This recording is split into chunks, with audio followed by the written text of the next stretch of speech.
Okay, so this is how to change out your door window switches. It's pretty hard. It takes a lot of work and patience. If you have the time, you can get it done in about an hour or so. First, you have to take off the door panel, which is pretty easy. You can find instructions, video instructions on YouTube. It involves pulling out the plastic, and you gotta do it gently. You see how I have all my clips there. I've heard of some people breaking their clips, so it seems impossible to me unless you really yank it.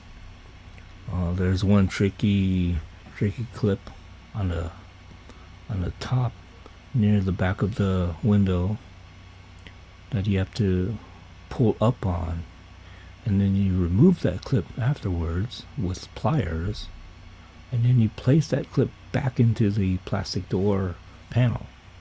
And see, here's the door switch, the bottom of the door switch. It does not go up the other way because, it doesn't go up from inside the car without taking off the door panel, because there's all these little tabs that you have to undo, and it is kind of difficult.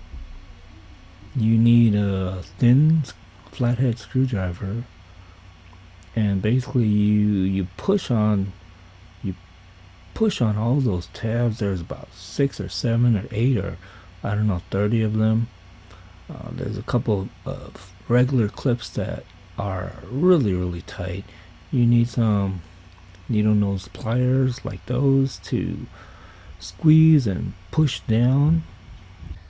And once you get everything pushed out, all those tabs and those 2 clips, it should come right off. You do have to be careful of the whole thing coming back up. Getting stuck in there, because when you push the tabs in, the clips are going to want to stay there. And finally it comes out. It takes a while. It took me a long time, actually. This is only 3 minutes long, but it probably took about 30 minutes to do the whole thing. Yeah, it was a struggle.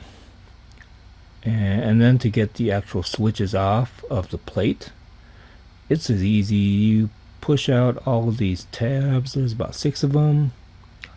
Each side has about 3. Once you get them unlocked, the switch should pop right out.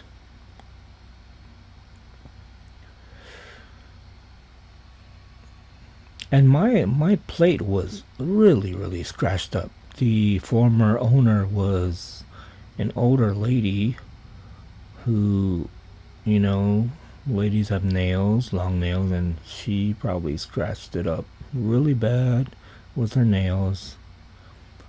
And that's why I bought a new one, brand new one, to replace this 4-year-old switch. It's a good idea, once you get it out, to clean it up with some compressed air. I would not use dioxide or any other cleaner on it, because these window switches are so sensitive. You don't want to use any kind of cleaning liquid on it. Here's the new switch, brand new, and I'm not taking off that plastic. Never. That plastic wrapping is gonna stay on the switch forever, because this piano black piece scratches so easily. Yeah, don't take it off. And the old switch pops right back in. You don't need a new one.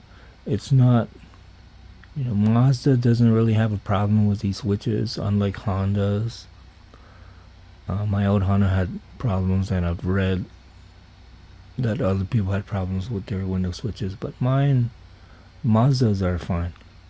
And so once you get everything installed, you're going to push the new one back in from the top, and it clips right into place.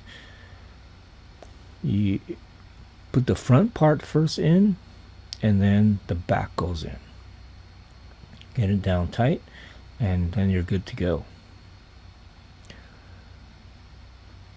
But yeah, I personally would not recommend this. I would just buy like a carbon fiber cover or something, or aluminum. But yeah, this is fine. I paid for it. I had to install it. There you go.